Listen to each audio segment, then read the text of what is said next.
여러분 안녕하세요. 수능특강 지구과학 1 스피드노트 9번째 시간입니다. 이번 시간에는요, 외계 행성계와 외계 생명체 탐사에 대한 내용들 정리해 보도록 하겠습니다.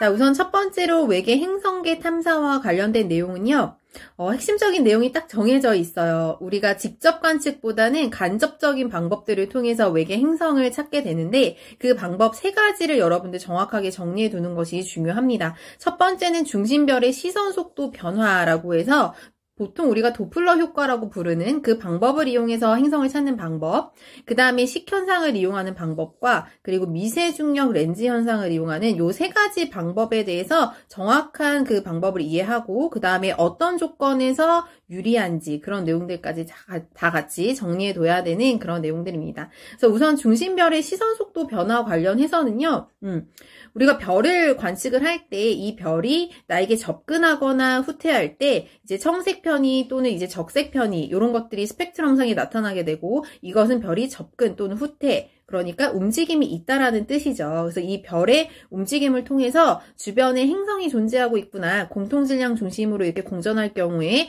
이런 것들이 관측될 수 있기 때문에 그렇게 우리가 행성의 존재를 찾는 방법입니다. 그래서 여러분들이 요거는 이 그림을 직접 그려볼 수 있어야 돼요.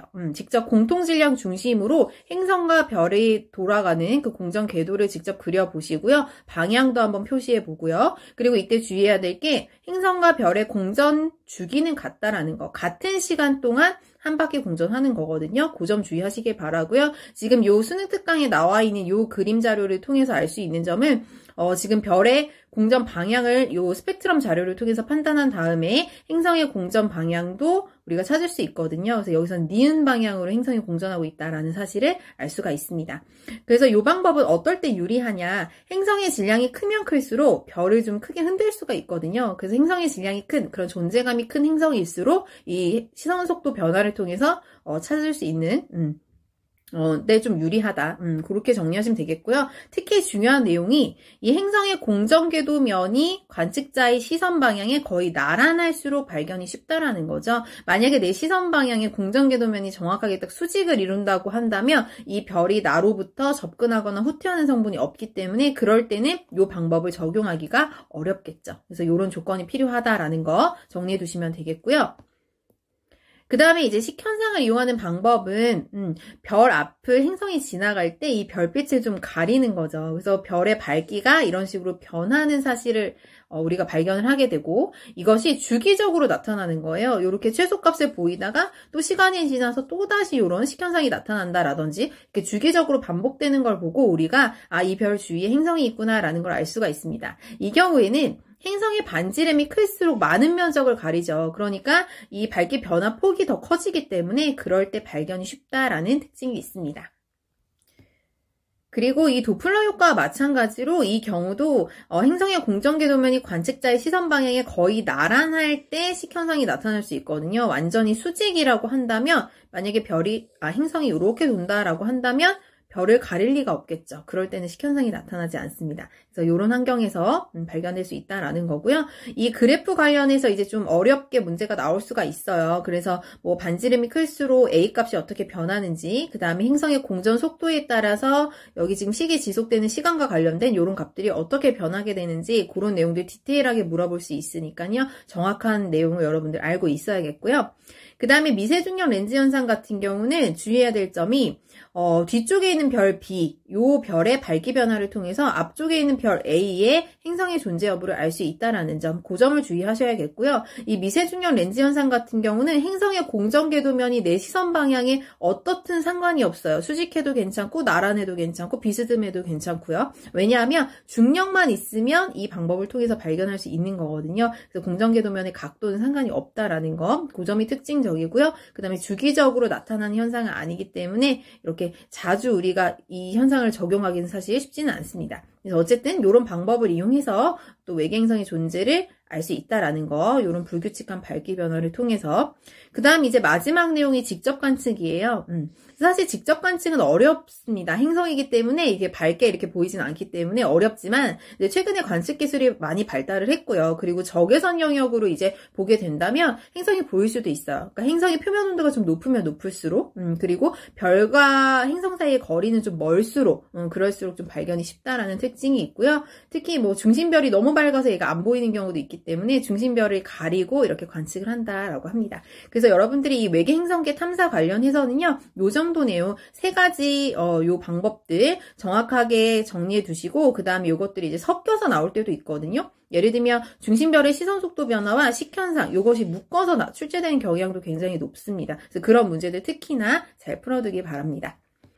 자, 그 다음에 이제 외계 생명체 탐사예요. 궁극적인 목적은 외계 생명체가 어디에 있는지, 우리와 같은 생명체가 있는 것인지 그게 궁금하기 때문에 이런 탐사를 하고 있는 거죠. 그래서 이 생명체 탐사 관련해서는요, 우선은 생명체가 존재할 수 있는 행성의 조건을 알아야 돼요. 그 첫 번째 조건이 바로 이 행성에 물이 존재해야 된다라는 거거든요. 그래서 생명 가능지대에 대한 개념이 정리가 되어 있고요. 생명 가능지대는 별로부터 적당한 거리에 떨어져 있어서 물이 액체 상태로 존재할 수 있는 그 범위를 뜻합니다. 그래서 우리 태양계와 그 다음에 외계에 있는 행성계 이런 식으로 이제 비교를 보통 많이 하거든요.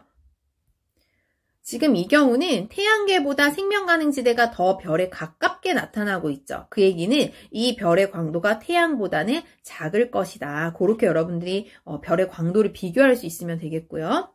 그리고 이제 이 생명 가능지대에 관련해서는 결국 중심별의 질량이 크면 클수록 이 생명 가능지대가 중심별로부터 더 멀리 나타나게 되고 폭은 좀 더 넓게 나타난다라는 사실을 이용해가지고 이제 비교해서 여러분들 물리량들 판단할 수 있으면 되겠습니다. 그리고 이때 질량이 클수록 그러면 폭이 넓다라고 하면 이때 이제 행성이 그 안에 그 범위 안에 포함될 확률이 높지 않을까라고 생각할 수도 있는데 실제로는 별의 질량이 좀 적당해야 되거든요. 질량이 너무 크거나 너무 작으면 안 돼요. 만약에 질량이 너무 큰 별 같은 경우는 별의 수명이 짧기 때문에 행성에서 생명체가 탄생하고 진화하기까지 시간이 좀 부족합니다. 그리고 별의 질량이 너무 작은 경우는 이 생명 가능지대가 별에 너무 가깝게 나타나게 되거든요. 그래서 별의 영향을 좀 많이 받다 보니까 이때 동주기 자전이 나타날 수가 있어요. 자전 속도가 느려지다가 그러다 보면 행성의 낮과 밤의 변화가 없기 때문에 생명체가 그런 환경에서 적응하고 살아남기는 좀 어렵거든요. 그래서 그럴 때는 또 어렵다라고 해서 별의 질량이 적당해야 된다라는 거예요. 그래서 결론은 외계 생명체가 존재하기 위한 행성의 조건이라고 한다면 첫 번째가 이제 생명 가능지대에 위치해야 된다라는 거고요. 두 번째는 이제 적절한 양의 대기가 필요하다. 그러니까 공기 당연히 있어야겠죠. 그런데 너무 지나치게 많다라고 하면 또 온실 효과가 너무 심해서 너무 더울 수가 있거든요. 그런 환경에선 또 어려워요. 그러니까 적절한 양만큼의 대기와 그리고 적당한 성분을 가진 대기가 필요하고요.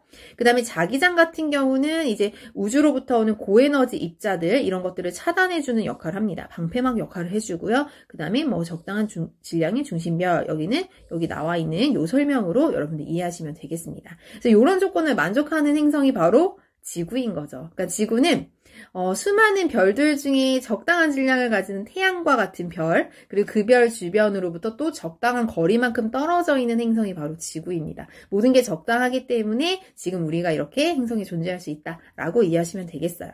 그래서 여기 보시면 생명 가능지대의 변화 같은 경우는 이렇게 외계랑 비교하는 경우도 있지만 태양의 진화에 따라서 어떻게 변화하는지를 묻기도 하거든요. 그래서 현재 태양의 광도 그리고 생명 가능지대의 범위가 나와 있고요. 시간이 지나면 어떻게 될까? 그때는 이제 지구가 먼 훗날에는 생명 가능지대로부터 아마 벗어날 겁니다. 그럴 경우는 이제 여기 생명체가 존재하기 어렵겠죠? 그래서 태양의 진화에 따른 요 거리 범위의 변화도 생각해 볼 수 있으면 좋겠고요.